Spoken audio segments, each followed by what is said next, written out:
Oui, ma sœur Joanne, c'est vrai que c'est vraiment un peu chiant ce soir, mais par la grâce de Dieu, nous sommes toujours là. Nous allons terminer cette exhortation. Voilà, nous allons finir cette exhortation ce soir. Parce que l'ennemi ne va pas nous intimider.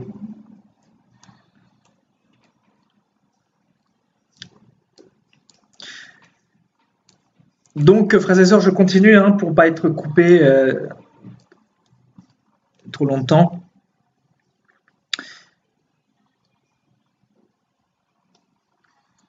Donc vous mangerez de la chair et vous boirez du sang, vous mangerez la chair des héros et vous boirez le sang des princes de la terre. Donc bélier, agneau et bouc, taureau engraissé sur le basan. Vous mangerez de la graisse jusqu'à vous en rassasier et vous boirez du sang jusqu'à vous enivrer. À ce festin de victimes que j'immolerai pour vous. Donc les oiseaux du ciel, justement, sont déjà en train de murmurer entre eux parce que les oiseaux, les animaux ont aussi un langage, frères et sœurs. Nous devons le savoir. Les animaux ont aussi leur langage et ils ont aussi reçu aussi cette prophétie de Dieu. Ils savent que ils seront invités, ils seront conviés pour ce grand jour, justement, ce grand festin que Dieu va mettre en place pour eux, frères et sœurs. Et la Bible dit que le Seigneur va rassembler tous les oiseaux du monde entier pour ce grand festin. Amen. Amen, amen. Vous vous rassasierez à ma table de la chair des chevaux et des cavaliers, de la chair des héros et de tous les hommes de guerre, dit le Seigneur l'Éternel. Amen. Et Satan, on t'emmerde. Voilà, nous allons continuer à prêcher la parole de Dieu. Je manifesterai ma gloire parmi les nations, et toutes les nations verront les jugements que j'exercerai. Donc le Seigneur dit, je manifesterai ma gloire parmi les nations, et toutes les nations verront les jugements que j'exercerai. Donc le Seigneur va exercer ses jugements justement pendant cette grande guerre. Et les châtiments dont ma main les frappera. Donc ça va être des châtiments, frères et sœurs, ça va être vraiment terrible.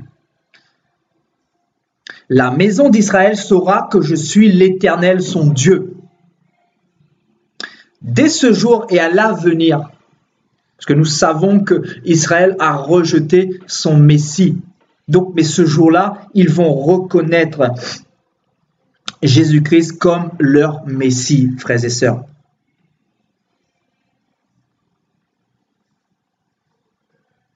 La maison d'Israël saura que je suis l'Éternel, son Dieu, dès ce jour et à l'avenir. Et les nations sauront que c'est à cause de ces iniquités, écoutez bien, les nations sauront que c'est à cause de ces iniquités que la maison d'Israël a été conduite en captivité. C'est puissant ça, ce passage-là, frères et sœurs. À cause de ces infidélités envers moi, aussi je leur ai caché ma face et je les ai livrés entre les mains de leurs ennemis, afin qu'ils périssent tous par l'épée, frères et sœurs. Donc le Seigneur dit,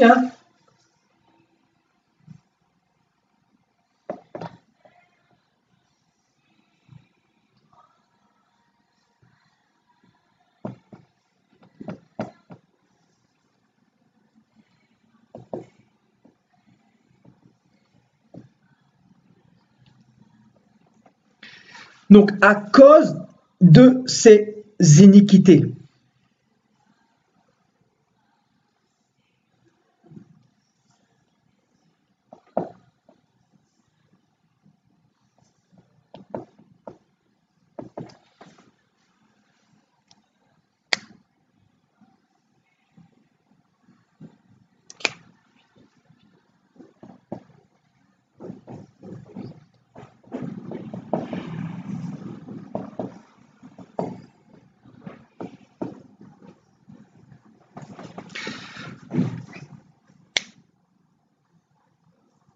Donc le Seigneur parle pour Israël, mais le Seigneur parle aussi pour les nations qui ont, pour ainsi dire, connu Dieu et qui se sont rebellés contre lui, qui ont retourné dans les idoles, dans le monde, dans la rébellion, etc.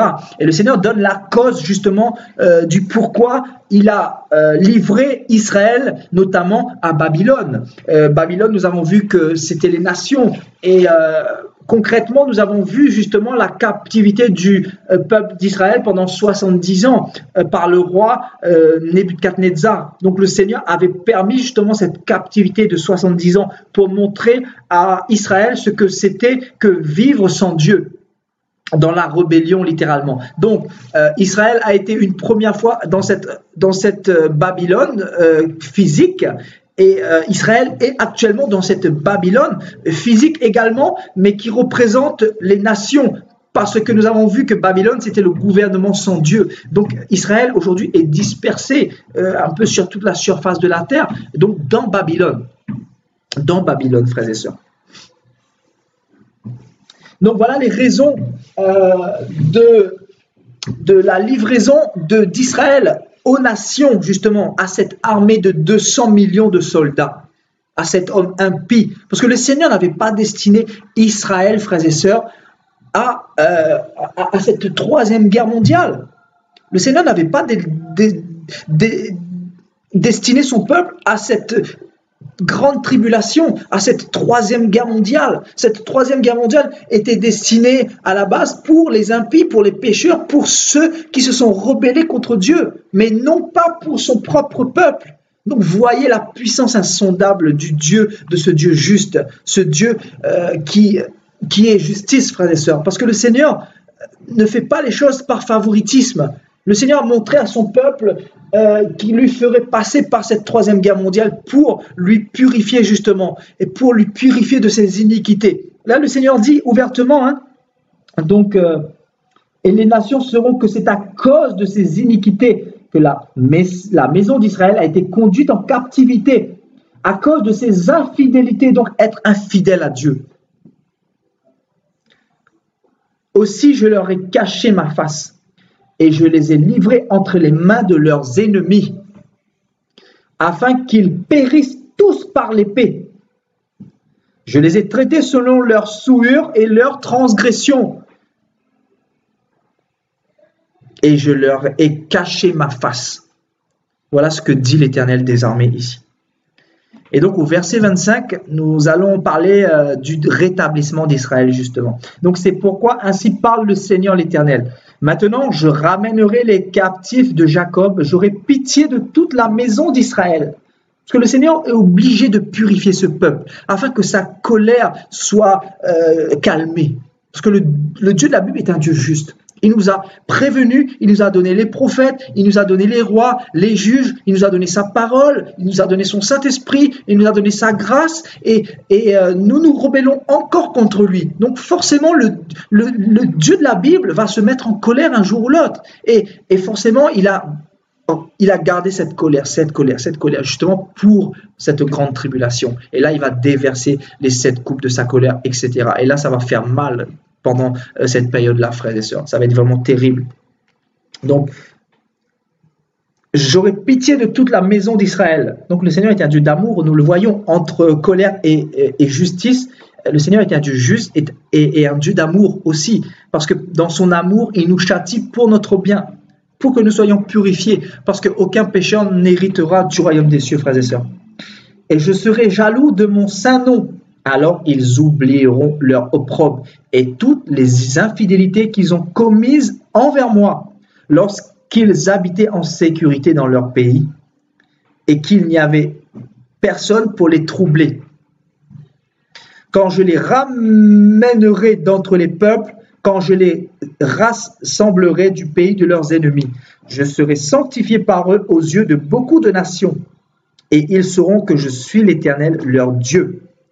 Là, ici, la parole nous parle du millénium, frères et sœurs, du millénium, donc après cette troisième guerre mondiale.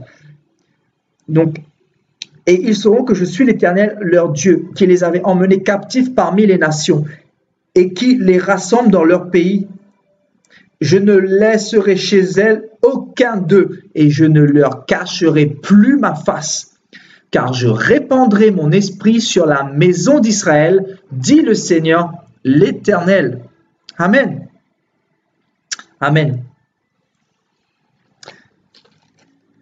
Donc, frères et sœurs, nous avons vu justement cette prophétie que Ézéchiel, le prophète Ézéchiel, a reçue justement des siècles avant la venue de Jésus-Christ et qui prophétise clairement la troisième guerre mondiale, qui prophétise justement cette armée de 200 millions de soldats qui va entrer dans Jérusalem, qui va entrer dans la nation d'Israël pour le grand combat du jour de l'Éternel. Et c'est l'Éternel, nous dit cette prophétie, qui les rassemble justement dans Israël en vue de la sanctification de Dieu, afin que Dieu soit sanctifié par eux parmi les nations, et afin que Dieu soit connu par cet événement à travers les nations, parce que Dieu interviendra à ce moment-là. Dieu montrera qui il est. Dieu viendra lui-même intervenir à ce moment-là, parce que sinon Israël ne pourrait pas être sauvé. Israël serait entièrement décimé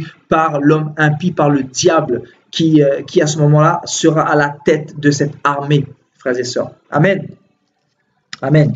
Donc maintenant nous allons voir une autre prophétie, vraiment une prophétie qui est aussi importante et très puissante.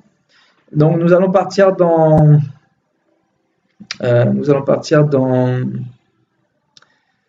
Zacharie,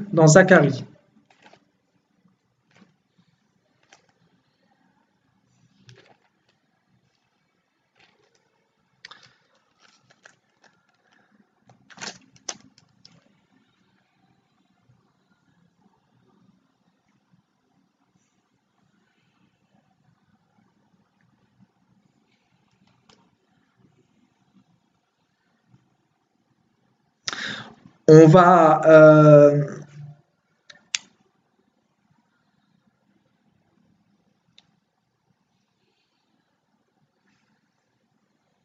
on va lire Zacharie chapitre 12.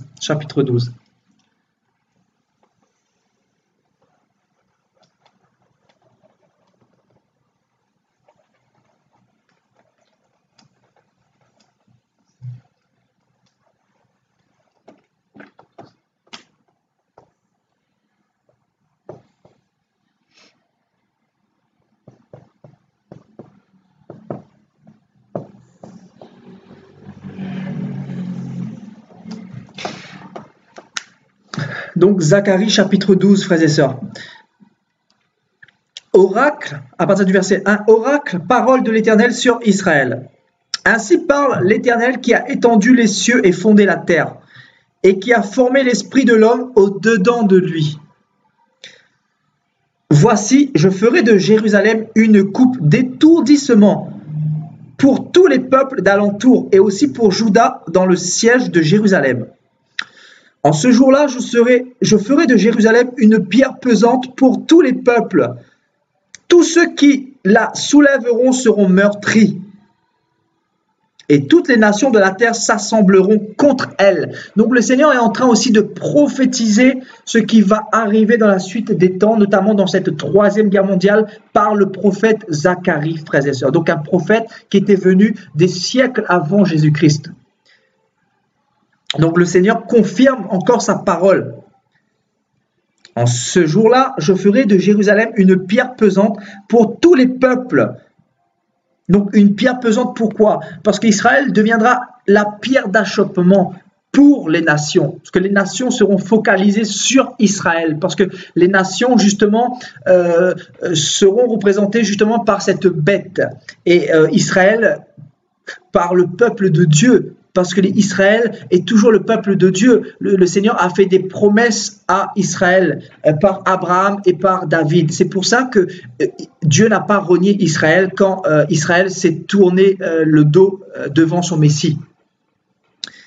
Donc en ce jour-là, je ferai de Jérusalem une pierre pesante pour tous les peuples, pour tous ceux qui la soulèveront seront meurtris, et toutes les nations de la terre s'assembleront contre elle. Donc cette grande guerre, frères et sœurs.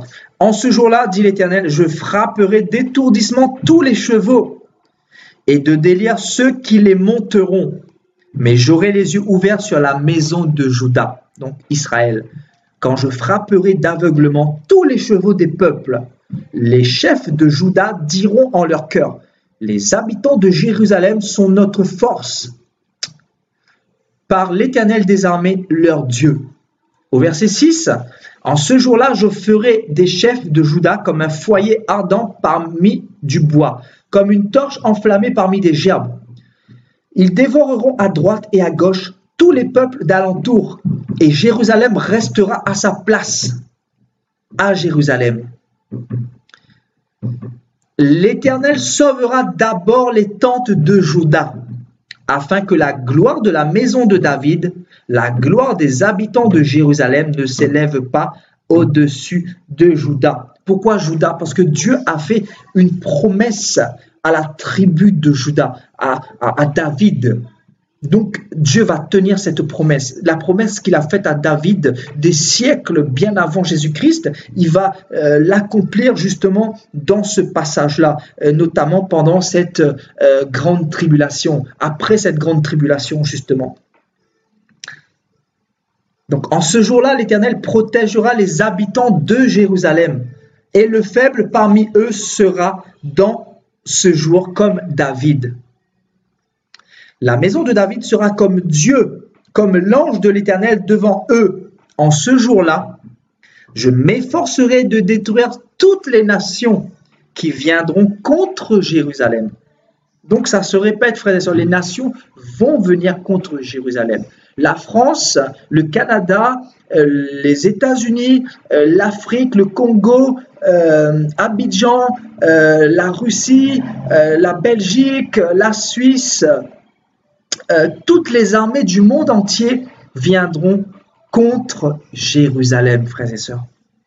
Donc la parole de Dieu nous redit la même chose parmi les différents prophètes que Dieu a utilisés. Au verset 10, écoutez bien maintenant. Alors je répandrai sur la maison de David et sur la maison et sur les habitants de Jérusalem un esprit de grâce et de supplication, et ils tourneront les regards vers moi, celui qu'ils ont percé. Et bientôt, nous ferons une exhortation justement sur la divinité de Jésus-Christ. Et je peux vous assurer que ça va être glorieux. Parce que beaucoup disent que Dieu a trois personnalités, voilà, donc le Fils, le Saint-Esprit, le Père. Aujourd'hui, nous avançons justement dans la parole de Dieu sans le Saint-Esprit. Et nous tombons dans des hérésies comme pas possible. Et nous avons besoin du Saint-Esprit. Bientôt, nous ferons une exhortation sur la divinité de Jésus-Christ. Et frères et sœurs, ça va vraiment promettre parce que la parole va parler encore une fois pour nous. Donc, un esprit de grâce et de supplication. Et ils tourneront les regards vers moi, celui qu'ils ont percé. Donc, Israël va tourner les regards vers celui qu'ils ont percé. Ils pleureront sur lui comme on pleure sur un fils unique. Ils pleureront amèrement sur lui comme on pleure sur un nouveau-né. Frères et sœurs, ce jour-là va être vraiment un jour de deuil, un jour d'abondantes larmes, frères et sœurs, parce que Israël va se rendre compte qu'il s'est laissé berner par les scribes, par les pharisiens, par des hérésies, par des mensonges. Et Israël va se rendre compte que pendant 2 millénaires, il a été privé de son Messie, il a été privé de tous ses miracles, de toutes ses guérisons, de tous ses prodiges, parce que le Seigneur nous a donné justement le pouvoir de faire de grandes choses. Et Israël en a été privé. C'est là qu'Israël va se rendre compte qu'il a été privé de son Messie. Son Messie est venu jusqu'à eux et ils ont crucifié justement son Messie. Frères et sœurs, imaginez les larmes, frères et sœurs, ce qui va y avoir en ce jour-là, frères et sœurs. Ça va être vraiment un lieu de profonde émotion, ça va être un lieu vraiment morose ce jour-là, ça va être vraiment terrible, ça va être vraiment triste. J'ose même pas imaginer comment sera ce jour-là, frères et sœurs, quand Israël verra celui qu'ils ont percé, celui qu'ils ont percé. Ça va être vraiment quelque chose, frères et sœurs. En ce jour-là, le deuil sera grand à Jérusalem, comme le deuil d'Adrimon, dans la vallée de Megiddo. Le pays sera dans le deuil, chaque famille séparément. Donc on nous parle de deuil. Donc la famille de la maison de David séparément et les femmes à part. La famille de la maison de Nathan séparément et les femmes à part. La famille de la maison de Lévi séparément et les femmes à part. La famille de Shimei séparément et les femmes à part. Toutes les autres familles, chaque famille séparément et les femmes à part. Maintenant, nous allons lire le chapitre 13, frères et sœurs. Zacharie, chapitre 13.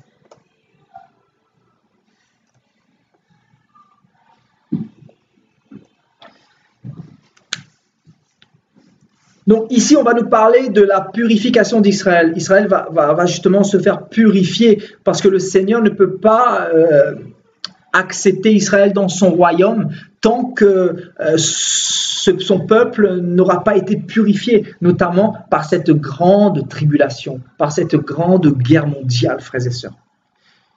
Donc Zacharie chapitre 13 à partir du verset 1.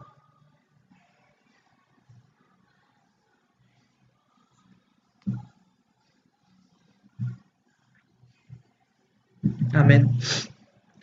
Donc, en ce jour-là, une source sera ouverte pour la maison de David et les habitants de Jérusalem, pour le péché et pour l'impureté. En ce jour-là, dit l'Éternel des armées, j'exterminerai du pays les noms des idoles, afin qu'on ne s'en souvienne plus. J'ôterai aussi du pays des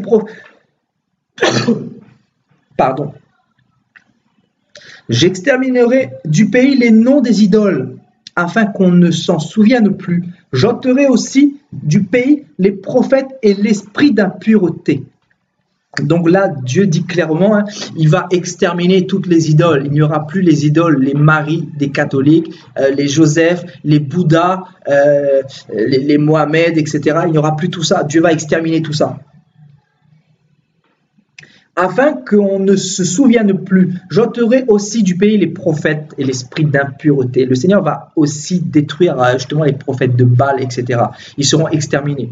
Le Seigneur va vraiment purifier la nation d'Israël.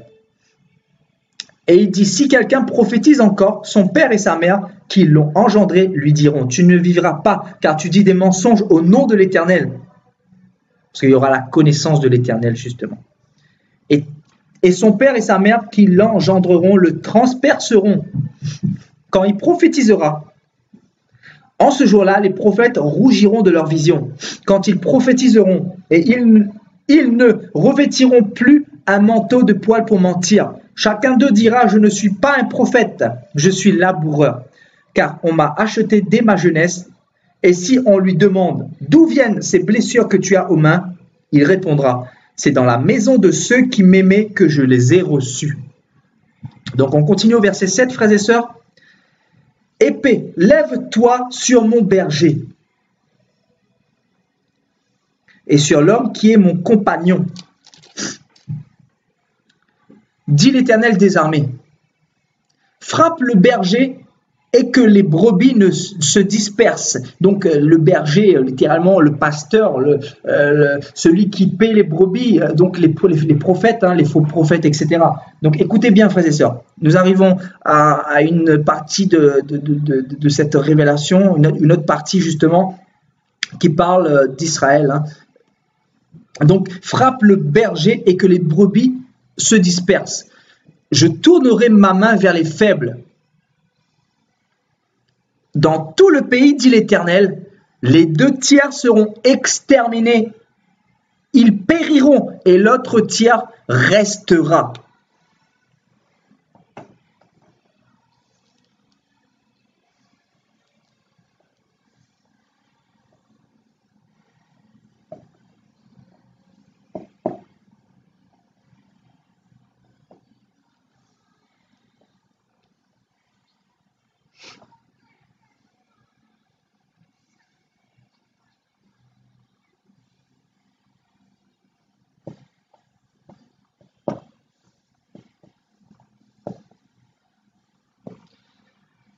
Donc écoutez bien, frères et sœurs.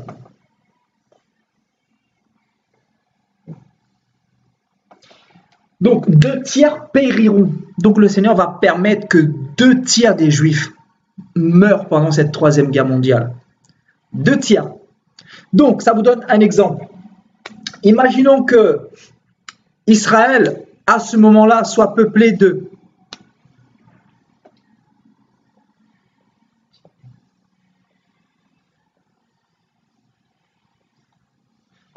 10 millions de Juifs. Le Seigneur va faire périr 6 millions environ. Et environ 3 millions.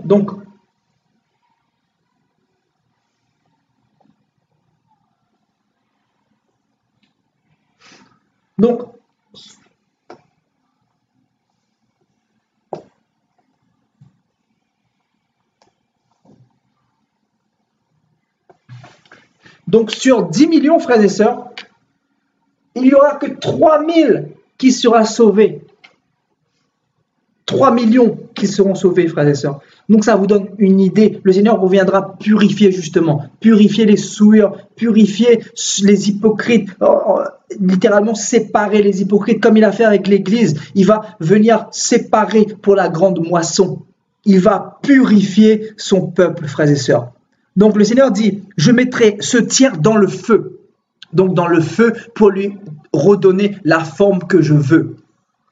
Et la forme que je veux, c'est la forme que je désire pour qu'il puisse prendre possession de ce royaume que j'ai pour lui. Ce royaume qui sera saint, littéralement. Donc, je mettrai 1 tiers dans le feu. Ce tiers dans le feu et je le purifierai comme on purifie l'argent. Donc, je le nettoierai. Je vais le nettoyer, ce tiers-là. Je vais l'émonder. Je vais le purifier. Je vais enlever ses souillures, ses péchés, ses iniquités, son endurcissement. Je vais enlever l'endurcissement qui est dans son cœur. Je vais enlever son hypocrisie. Je vais enlever sa tradition, tout ce qui est dans son cœur. Je vais enlever toutes ses racines d'amertume. Je vais enlever les idoles, etc., etc., frères et sœurs. Je l'éprouverai comme on éprouve l'or. Donc le Seigneur est clair, frères et sœurs. C'est beaucoup. En effet, c'est beaucoup. Donc sur 10 millions, 3 000 seront sauvés. 3 millions, subsisteront.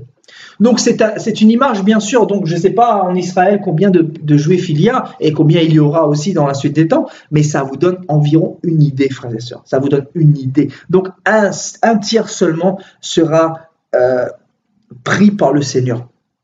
Parce qu'il faut croire que les 2 autres tiers vont périr pendant cette grande guerre mondiale. Le Seigneur va permettre justement que ces 2 tiers-là périssent. Donc notamment tous ceux qui ont le cœur endurci, tous ceux qui sont plus dans la tradition, tous les hypocrites, etc. Donc ça va être vraiment terrible, frères et sœurs. Ça va être vraiment terrible. Donc je continue. Zacharie 14.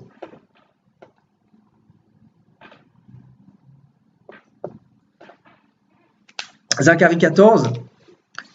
Voici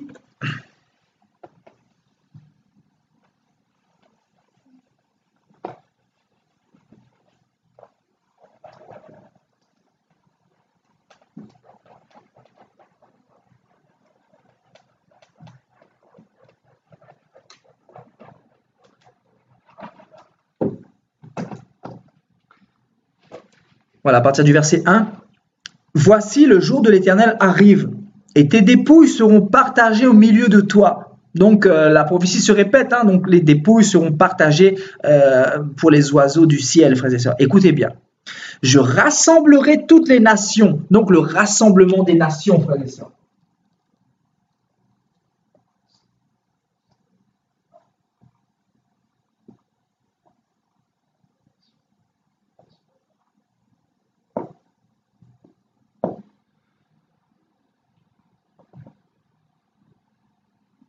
Donc, dans un premier temps, le rassemblement des nations, frères et sœurs, que Dieu va permettre lui-même, c'est lui qui va rassembler les nations justement pour qu'elles attaquent Jérusalem. Donc il le dit au verset 2, je rassemblerai toutes les nations pour qu'elles attaquent Jérusalem. Donc c'est le Seigneur lui-même qui va mettre dans le cœur de la bête, dans le cœur de l'homme impie, d'avoir ce dessein-là, de rentrer justement pour attaquer Jérusalem, pour attaquer la nation d'Israël, frères et sœurs. La ville sera prise, donc voilà, la ville de Jérusalem sera prise, les maisons seront pillées et les femmes violées. Écoutez bien, pendant cette grande tribulation, il y aura des choses abominables, je vous dis, ça va être vraiment terrible. Donc, les maisons pillées,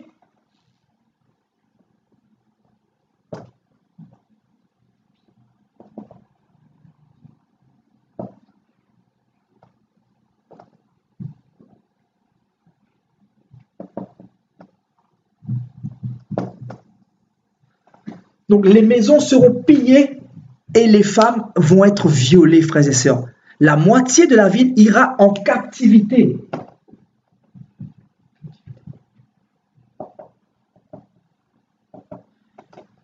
Donc la moitié de la ville ira en captivité, mais le reste du peuple ne sera pas exterminé de la ville. Donc on nous parle ici sans doute de ce tiers que le Seigneur va justement purifier. Donc, frères et sœurs, ça vous laisse imaginer comment va se passer justement cette troisième guerre mondiale, comment cette guerre mondiale va être vraiment affreuse pour le peuple juif. Le Seigneur va permettre justement cette grande guerre pour que son peuple puisse être purifié. Et malheureusement, Satan ne va pas chômer pendant cette période-là parce qu'il va persécuter les Juifs. Il va faire tuer énormément de Juifs comme il l'a fait pendant la Seconde Guerre mondiale. Là, on nous dit que les maisons seront pillées. Littéralement, on va détruire les habitations. On va violer les femmes, frères et sœurs. Ça va être un carnage. Il y a les soldats qui vont violer des femmes juives pour les souiller, justement parce que nous savons que les gens qui suivent le Seigneur, les gens qui suivent Dieu, ne font pas des choses abominables avec leur corps, donc ils vont toucher à ce qui est sacré, justement. Donc le viol, parce que à ce moment-là, il y aura tellement une puissance démoniaque, une force diabolique qui va animer justement cette armée-là. Frères et sœurs, ça va être terrible. Ça va être terrible. Il y aura beaucoup de femmes qui vont être violées à ce moment-là. Et la Bible nous dit que la moitié de la ville ira en captivité, notamment. Beaucoup iront dans les nations, ils fuiront dans les nations. Beaucoup vont fuir en Afrique, en Asie, en Europe, aux États-Unis. Ils vont partir là où ils pourront, parce que ça va être vraiment horrible. Ils ne pourront pas rester sur place. Ça va être vraiment un carnage, frères et sœurs. Ça va être vraiment un carnage. Donc ça vous laisse imaginer, voilà, vous êtes dans votre pays et une armée de 200 millions de personnes vient contre vous, tuer les femmes, les enfants, et voilà, égorger, voilà, faire vraiment des choses abominables, tuer les enfants, violer les femmes. Franchement, on est obligé de fuir à ce moment-là. On est obligé de fuir. Donc c'est ce que vont faire les Juifs à ce moment-là. Donc une partie des Juifs fuira, frères et sœurs.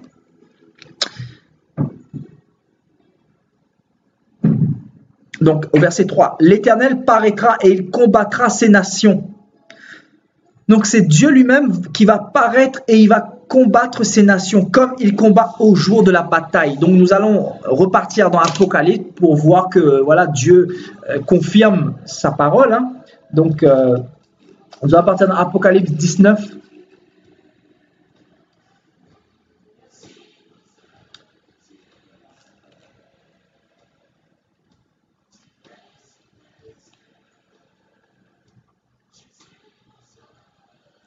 Donc, Apocalypse, chapitre 19. Donc, on va lire à partir du verset 14.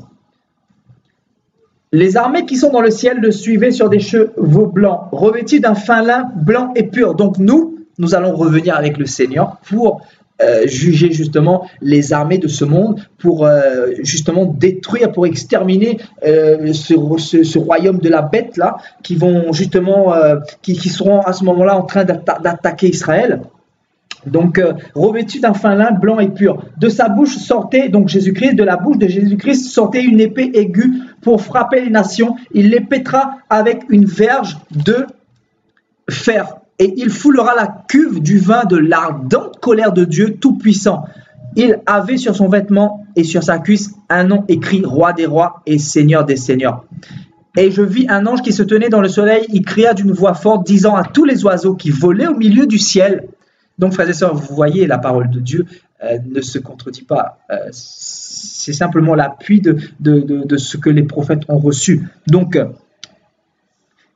disant à tous les oiseaux qui volaient au milieu du ciel, venez, rassemblez-vous pour le grand festin de Dieu, afin de manger la chair des rois, des chefs militaires, la chair des puissants, la chair des chevaux et de tous ceux qui les montent, la chair de tous libres, esclaves, petits et grands. Et je vis la bête, donc le diable, les rois de la terre et leurs armées rassemblés pour faire la guerre à celui qui était assis sur le cheval et à son armée. Donc là, frères et sœurs, la Bible nous dit que ils vont tourner leurs armes contre nous. Nous qui serons avec Jésus-Christ, nous, l'armée du Seigneur, à ce moment-là, nous reviendrons des noces de l'agneau. Et nous reviendrons justement pour le jugement des impies de ce monde. Notamment ces 200 millions de soldats avec la bête à sa tête et aussi les rois de ce monde, les princes de ce monde, etc. Donc les chevaux, etc., etc. Et donc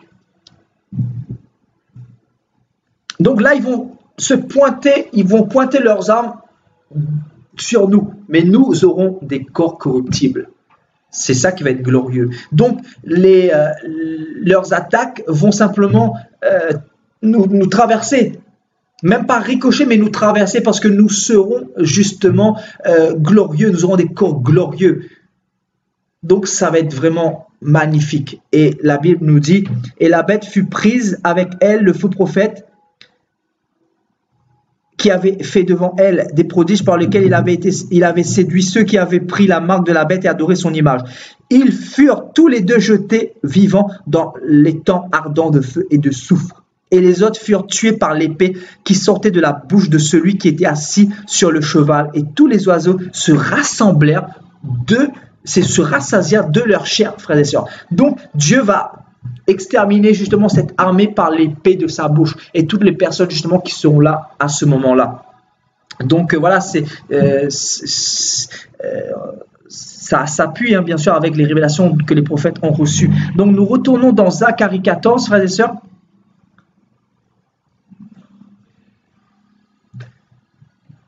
Donc à partir du verset 3, l'Éternel paraîtra et il combattra ces nations comme il combat au jour de sa bataille. Ses pieds se poseront en ce jour sur la montagne des Oliviers, frères et sœurs.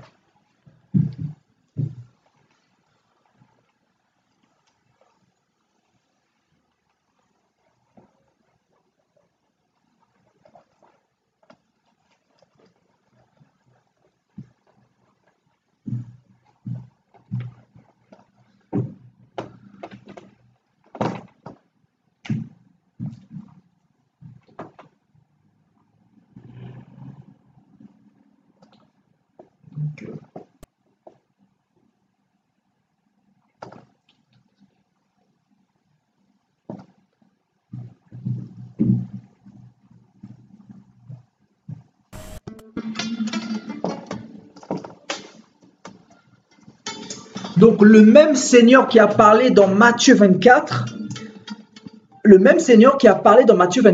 pour annoncer son avènement et son deuxième retour, donc littéralement l'enlèvement de l'Église et sa deuxième venue, celui qui a annoncé les signes qui allaient précipiter justement l'enlèvement de l'Église et sa deuxième venue, celui-là qui était assis en face du temple sur la montagne des Oliviers, c'est le même qui reviendra sur cette même montagne pour juger les rois de ce monde, pour juger la bête, le faux prophète et pour juger les 200 millions de soldats qui seront avec cet homme impie à ce moment-là, frères et sœurs.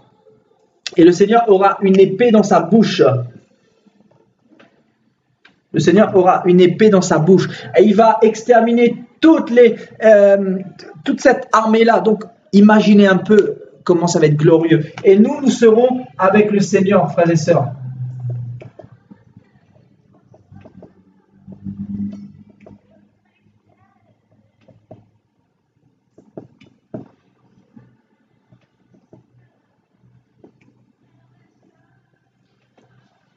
Voilà, nous serons avec Jésus-Christ sur la montagne des Oliviers. Nous revenons ici des noces de l'agneau. Donc, nous sommes avec Jésus-Christ, nous sommes l'armée de Jésus-Christ, nous dit Apocalypse chapitre 19. Donc, ça va être vraiment glorieux, frères et sœurs. Ça va être vraiment magnifique. Et voilà, donc l'Éternel paraîtra, il combattra ces nations comme il combat au jour de la bataille. Ses pieds se poseront en ce jour sur la montagne des Oliviers, qui est à vis-à-vis de Jérusalem du côté de l'Orient. La montagne des Oliviers se fendra par le milieu. Donc la montagne des Oliviers se fendra par le milieu à l'Occident et à l'Orient, et il se formera une très grande vallée. Une moitié de la montagne reculera vers le septentrion et une moitié vers le midi. Vous fuirez alors dans la vallée de mes montagnes, car la vallée des montagnes s'étendra jusqu'à Hatzel. Vous fuirez comme vous avez fui devant le tremblement de terre au temps d'Ozias. Écoutez bien maintenant, frères. Écoutez bien, frères et sœurs. Écoutez bien. Donc, vous fuirez comme vous avez fui devant le tremblement de terre au temps d'Ozias, roi de Juda. Et l'Éternel, mon Dieu, viendra et tous ses saints avec lui. Voilà encore une prophétie qui nous montre que l'Église reviendra avec Jésus-Christ, avec le Dieu de la Bible. Nous serons avec Dieu pour les noces de l'agneau, frères et sœurs. Ce passage prophétise aussi l'Église. Donc, l'Éternel, mon Dieu, viendra avec tous ses saints avec lui. Donc, nous serons avec Jésus-Christ. Nous sommes les saints, nous sommes les élus de Dieu, frères et sœurs. Donc, nous serons avec Jésus-Christ pendant ce grand jugement, cette grande extermination de cette armée, frères et sœurs. Ça va être vraiment glorieux. Amen. En ce jour-là, il n'y aura point de lumière, il y aura du froid et de la glace. Ce jour sera unique, connu de l'Éternel, et qui ne sera ni jour ni nuit. Mais vers le soir, la lumière paraîtra. En ce jour-là, des eaux vives sortiront de Jérusalem et couleront moitié vers la mer orientale, moitié vers la mer occidentale. Donc voilà, on peut continuer, frères et sœurs, il n'y a pas de problème.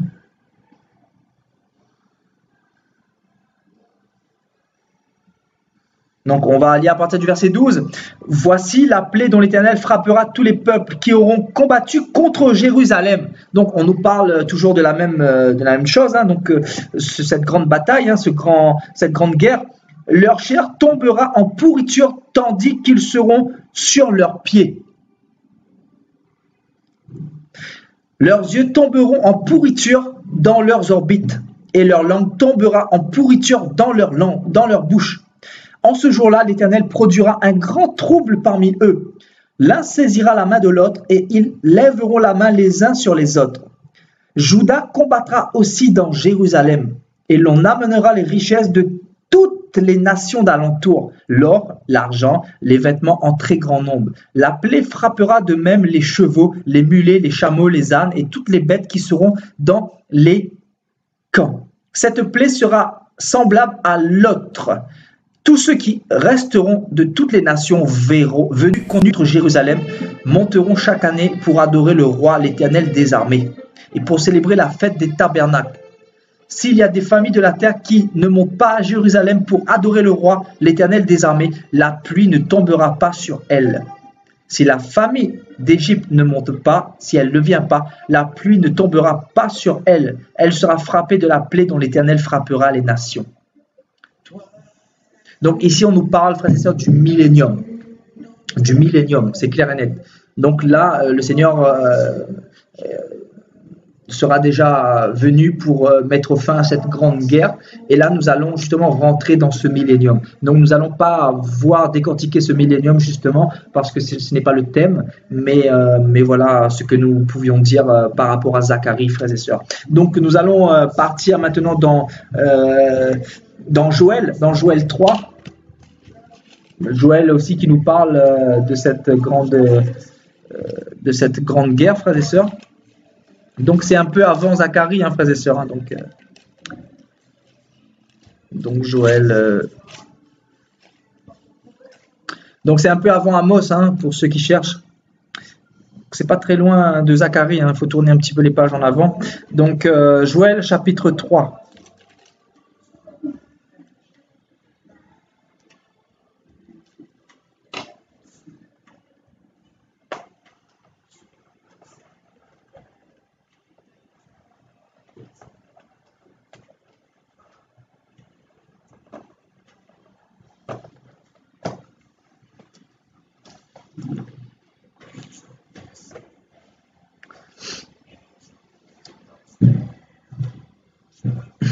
Bonsoir, ma sœur Katia, bienvenue.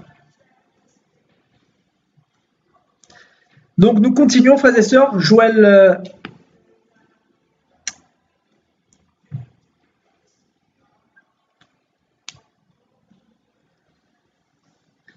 Donc, par exemple, nous pouvons lire Joël 2. Donc, Joël 2 pour commencer.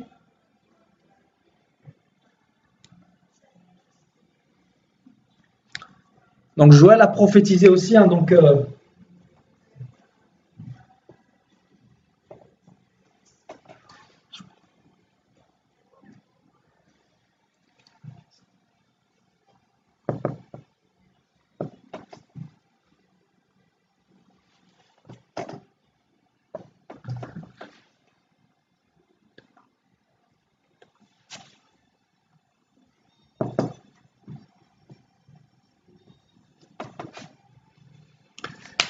Donc, Joël chapitre 1, verset 15. À quel jour? Car le jour de l'Éternel est proche. Il vient comme un ravage du Tout-Puissant.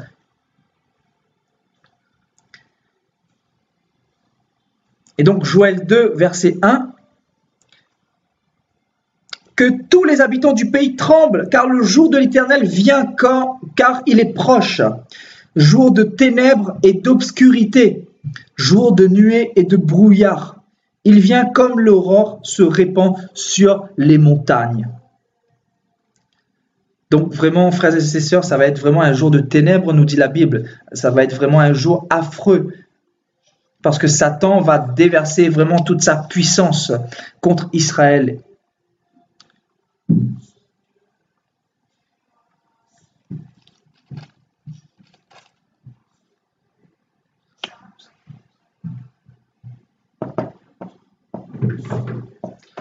Donc, verset 11, pareillement. Hein. Donc, car le jour de l'Éternel est grand. Il est terrible. Qui pourra le soutenir? Qui pourra le soutenir? Qui pourra aller contre ce grand jour que l'Éternel a réservé depuis des siècles, depuis des millénaires contre cette bête-là, contre ce système de Babylone, frères et sœurs. Donc, nous allons continuer.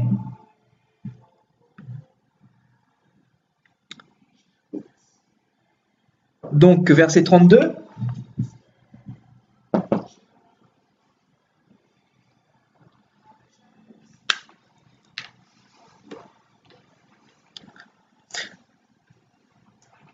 Ouais, verset 32. Donc, alors quiconque invoquera le nom de l'Éternel sera sauvé.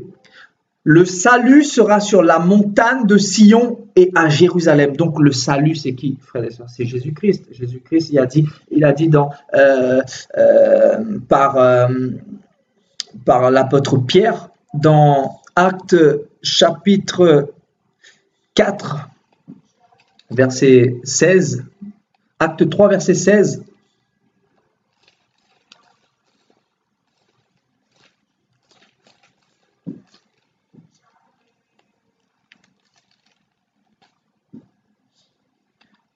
Acte 4, verset 12. Donc, il y a de salut en aucun autre nom, car il y a sous le ciel aucun autre nom qui a été donné parmi les hommes par lequel nous devions être sauvés, à savoir Jésus-Christ. Donc, c'est Jésus-Christ le salut. Donc, le salut va se poser sur la montagne de Sion et de Jérusalem, comme a dit l'Éternel, et parmi les réchappés que l'Éternel appellera. Maintenant, Joël 3.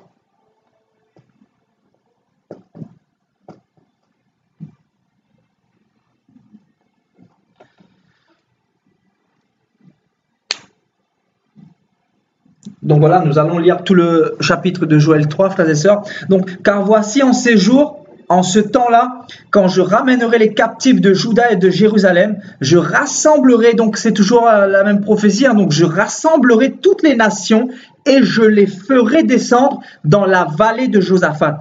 Et là, j'entrerai en jugement avec elles, donc avec les nations. J'entrerai en jugement avec les nations au sujet de mon peuple d'Israël, mon héritage, qu'elles ont dispersé parmi les nations, et au sujet de mon pays, qu'elles se sont partagées. Parce que voilà, le royaume de la bête va justement se partager la nation d'Israël. Donc elle va vraiment faire des dégâts.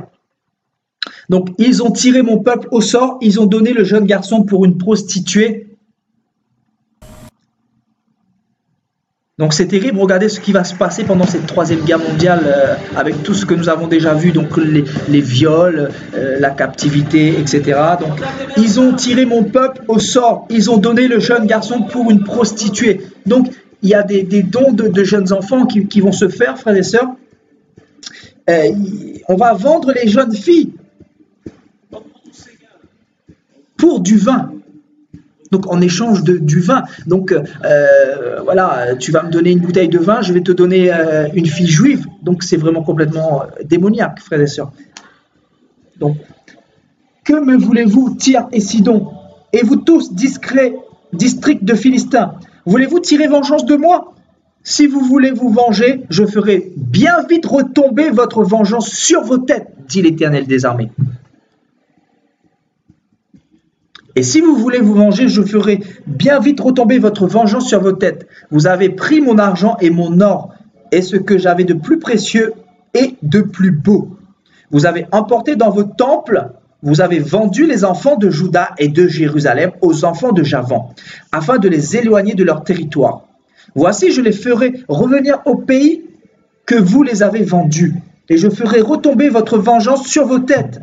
Je vendrai vos filles et vos fils aux enfants de Juda, et ils viendront aux Sabéens, nation lointaine. Car l'Éternel a parlé. Publiez ces choses parmi les nations. Donc, publiez ces choses parmi les nations. Donc, nous qui faisons partie des nations, nous avons eu justement connaissance de ce que le Seigneur va faire. Notamment dans cette prophétie de Joël 3. Préparez la guerre, dit le Seigneur. Réveillez les héros, qu'ils s'approchent, qu'ils montent, tous les hommes de guerre. De vos oyaux forgez des épées et vos serbes des lances. Et de vos serbes des lances. Que le faible dise, je suis fort. Hâtez-vous et venez, vous, toutes nations d'alentour, et rassemblez-vous. Là, ô Éternel, fais descendre des héros, que les nations se réveillent et qu'elles montent vers la vallée de Josaphat. Car là, je siégerai pour juger toutes les nations d'alentour. Donc le Seigneur vous parle encore de jugement, frères et sœurs. Jugement. Car je siégerai pour juger toutes les nations d'alentour.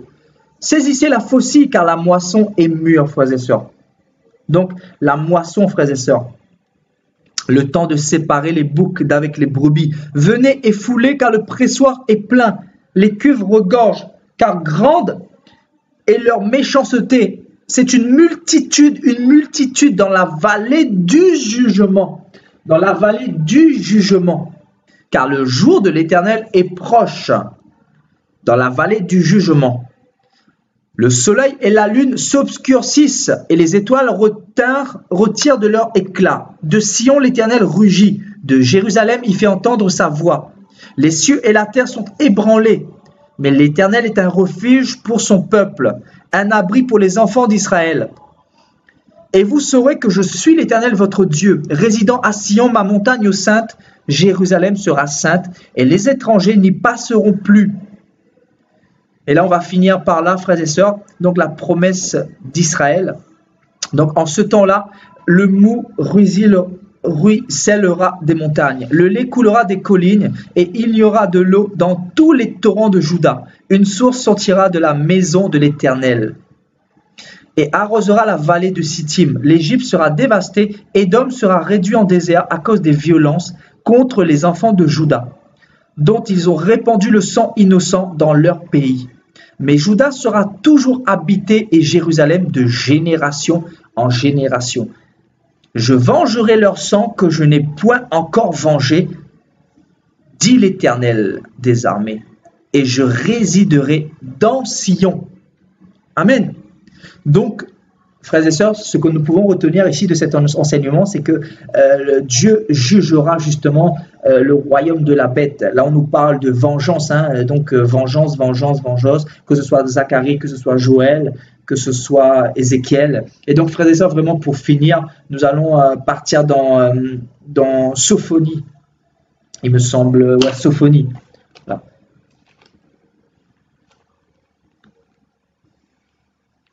Alors, il y a encore beaucoup de livres qui parlent, frères et sœurs, de cette prophétie-là, de ces prophéties de la Troisième Guerre mondiale, mais nous n'aurons pas le temps de voir toutes ces prophéties, frères et sœurs.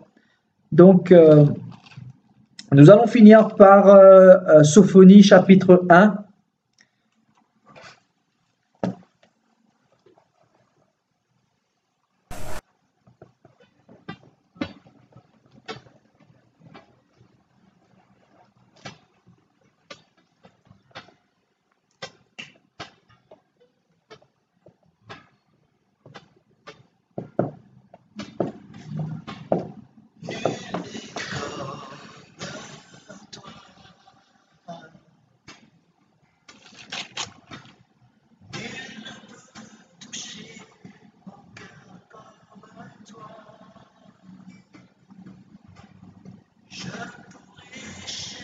Alors, on va aller à partir du verset 14, allez.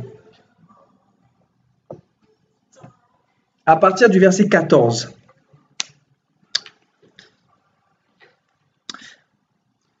Donc, ce que nous pouvons retenir, frères et sœurs, de cette exhortation, il s'agit du jour de l'Éternel. Le jour de l'Éternel.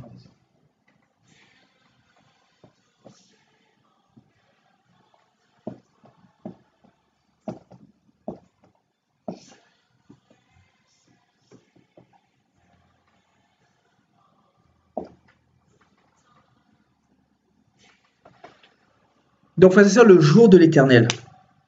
Le grand jour de l'Éternel est proche, il arrive de toute hâte. Le jour de l'Éternel fait entendre sa voix et le héros pousse des cris amers. Ce jour est un jour, écoutez bien,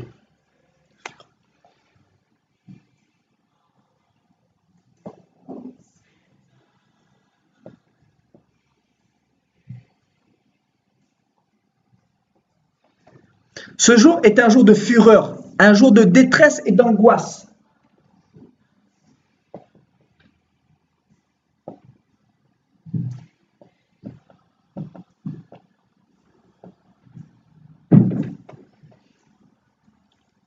Un jour de ravage et de destruction.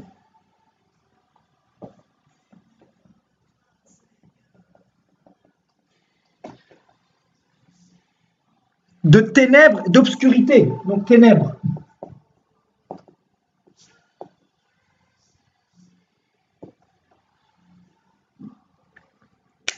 Un jour de nuée et de brouillard, un jour où retentiront la trompette et les cris de guerre. Donc voilà, on nous parle ici de la Troisième Guerre mondiale. Donc c'est un jour où on entendra des cris de guerre. Ça va être vraiment quelque chose de vraiment horrible, frères et sœurs.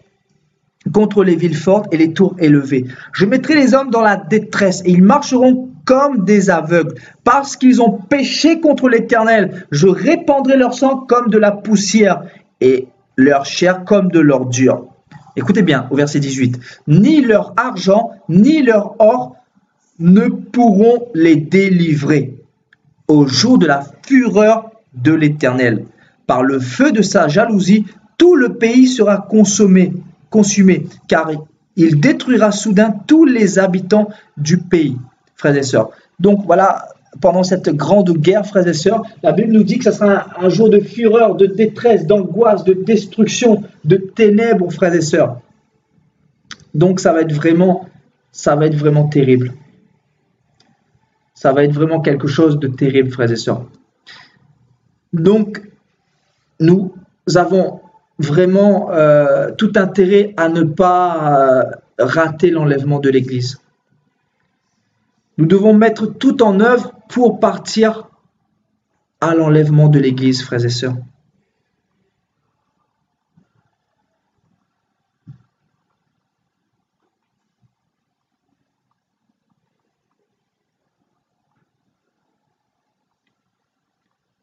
Amen.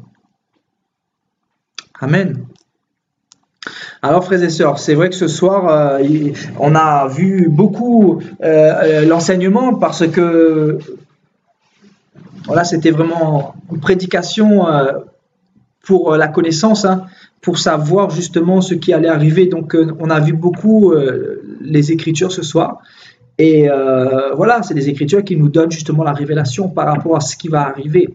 Donc nous avons vu différents points qui nous annonce ce qui va arriver dans la suite des temps, et notamment pendant cette grande guerre mondiale qui concerne Israël. Parce qu'Israël sera attaqué, Israël sera foulé aux pieds par cette armée de 200 millions de soldats, avec l'homme impie à sa tête, donc la bête, le faux prophète.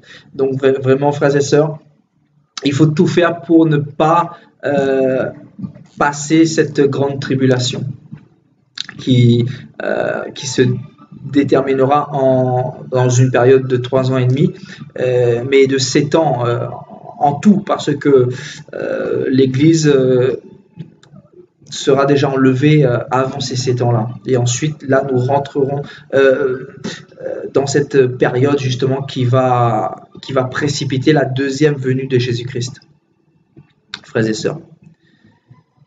Donc voilà, si vous avez des questions par rapport à cette exhortation, frères et sœurs.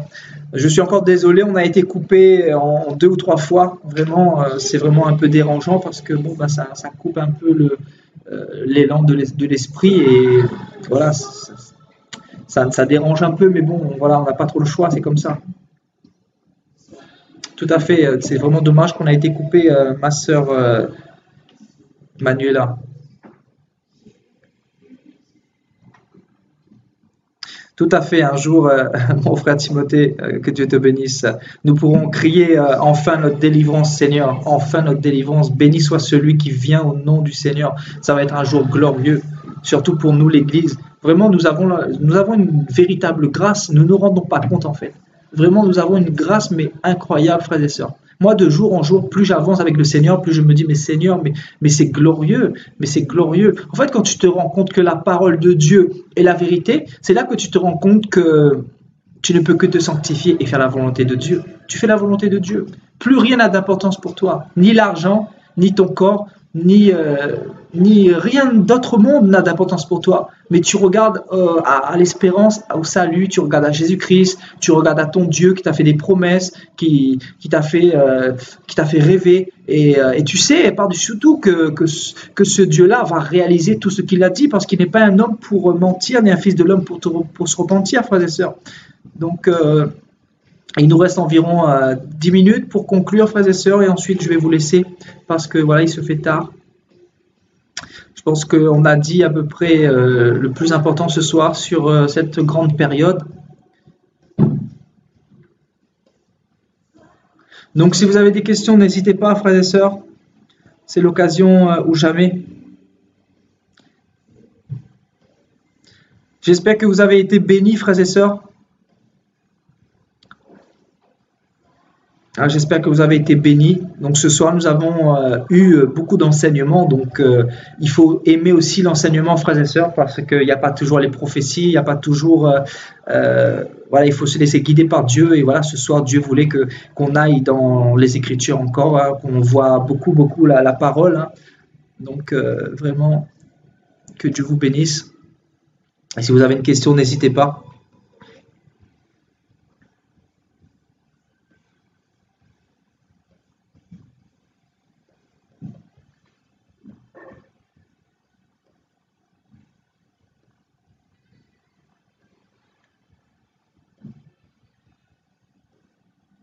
Amen.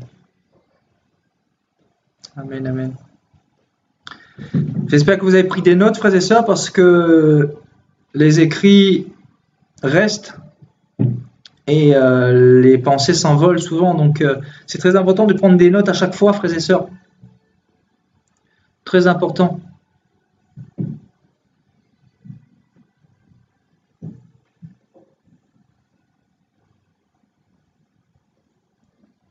Amen, amen. Que Dieu te bénisse, mon frère David de Bar. Dieu te bénisse aussi, Myriam.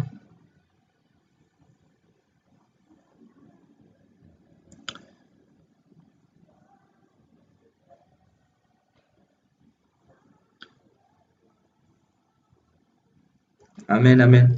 Bon, si vous n'avez pas de questions, gloire à Dieu. Je pense que voilà, la parole a été claire, la parole a parlé pour nous. Donc voilà, frères et sœurs.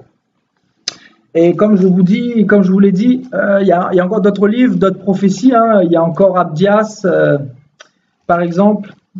Dans Michée aussi, on nous parle du jour de l'Éternel. Hein. Donc Michée 5,14.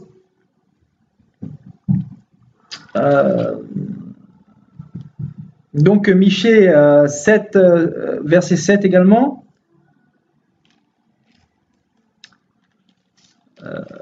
Après, il y a encore beaucoup de prophéties. Hein, donc dans Osée également. Hein. Donc Daniel également. Donc on a tellement à dire, frères et sœurs, mais on ne va pas citer tous les prophètes parce que sinon on va jamais terminer. Donc Jérémie pareil. Hein, donc Jérémie, je pense que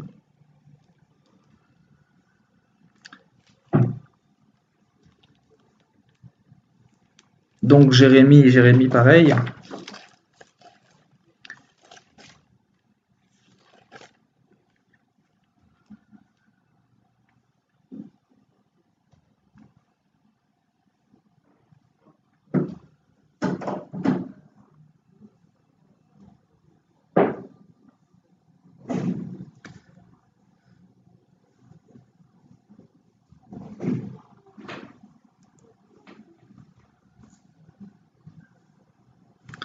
Amen.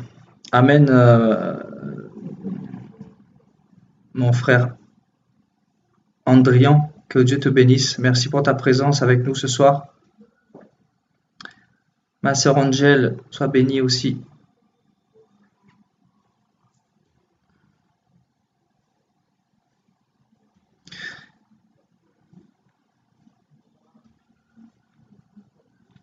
Donc nous pouvons terminer, frères et sœurs, dans Jérémie 30. Voilà, nous allons terminer par Jérémie 30 parce que je pense que il est important de citer ce passage-là, enfin ce chapitre-là, pour vraiment clore cette exhortation. Parce que je pense que nous allons passer à une autre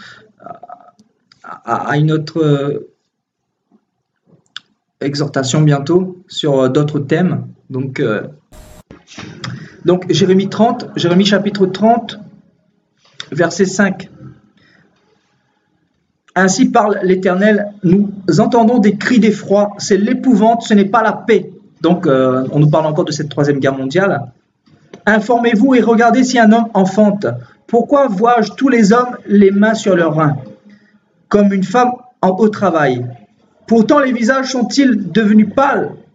Pourquoi tous les visages sont-ils devenus pâles? Malheur, car ce jour est grand. Il n'y en a pas eu de semblable, car c'est un temps d'angoisse pour Jacob. C'est un temps d'angoisse pour Jacob, et pas pour l'Église, pas pour les nations, mais pour Jacob, pour Israël, frères et sœurs. Mais il en sera délivré. En ce jour-là, dit l'Éternel des armées, je briserai ton joug au-dessus de ton cou, je romprai tes liens, et des étrangers ne t'assujettiront plus. Ils serviront l'Éternel leur Dieu et David leur roi, que je leur susciterai. Et toi, mon serviteur Jacob, ne crains pas, dit l'Éternel, ne t'effraie pas, dit Israël, car je te délivrerai de la main de la terre lointaine. Je délivrerai ta postérité du pays où elle est captive. Jacob reviendra, il jouira du repos et de la tranquillité. Il n'y aura personne pour le troubler, car je suis avec toi, dit l'Éternel, pour te délivrer. J'exterminerai toutes les nations parmi lesquelles je t'ai dispersé. Mais toi, je ne t'exterminerai pas. Je te châtierai avec équité. Je ne peux pas te laisser impuni. Donc voilà ce que nous pouvions dire, frères et sœurs, sur le jugement et la colère de Dieu. Nous avons encore beaucoup de choses à voir, notamment les 7 coupes de la colère de Dieu, les 7 trompettes, les 7 fléaux. Mais voilà, je vais me laisser guider par Dieu pour refaire une prochaine exhortation samedi. Donc samedi, ça sera peut-être la suite ou sinon ça sera un autre thème. Donc vraiment, que Dieu vous bénisse. Que Dieu vous bénisse. Je vous donne pour ma part rendez-vous samedi. Donc samedi à 21h30. Par la grâce du Seigneur. Donc, je vous ferai connaître le thème dans la journée. Je mettrai une publication pour vous dire sur quoi on va parler. Vraiment, je vous remercie encore d'avoir été présent jusqu'au bout. Que Dieu vous bénisse vraiment.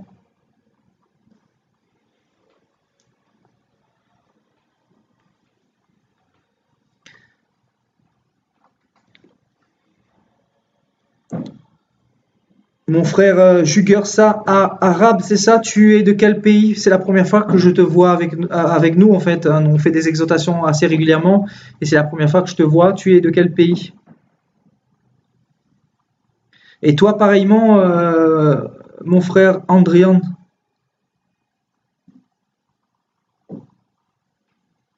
Tu es de quel pays?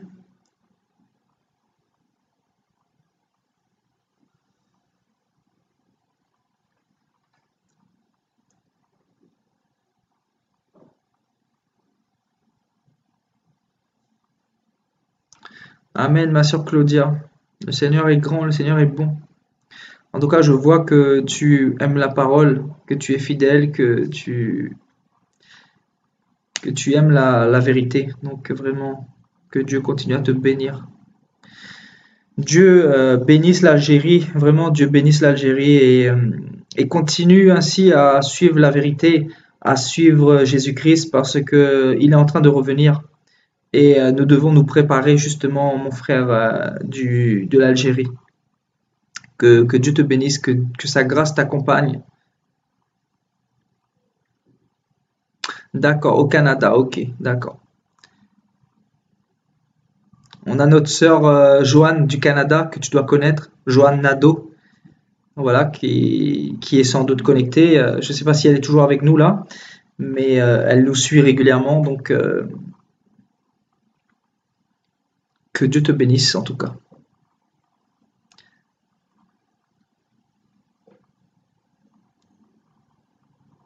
Amen.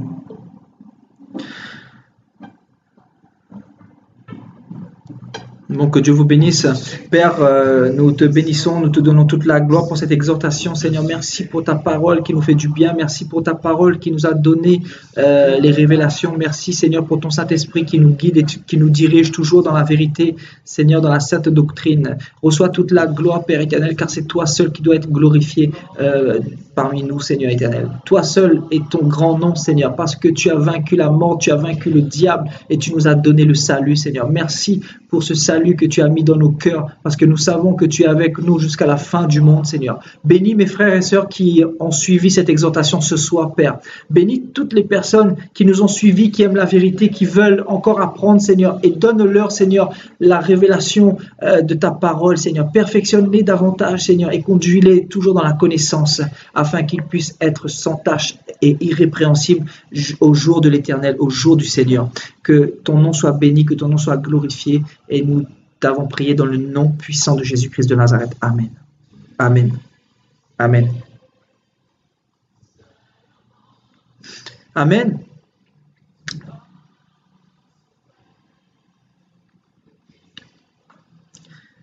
Dieu vous bénisse. Merci beaucoup. Bon appétit pour ceux qui n'ont pas encore mangé. Que Dieu vous garde, Dieu vous aime. Sanctifiez-vous. Restez loin du péché.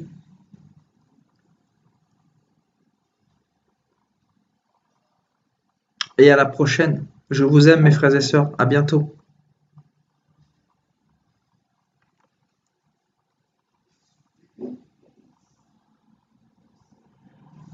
Prions les uns pour les autres également, frères et sœurs. C'est très important.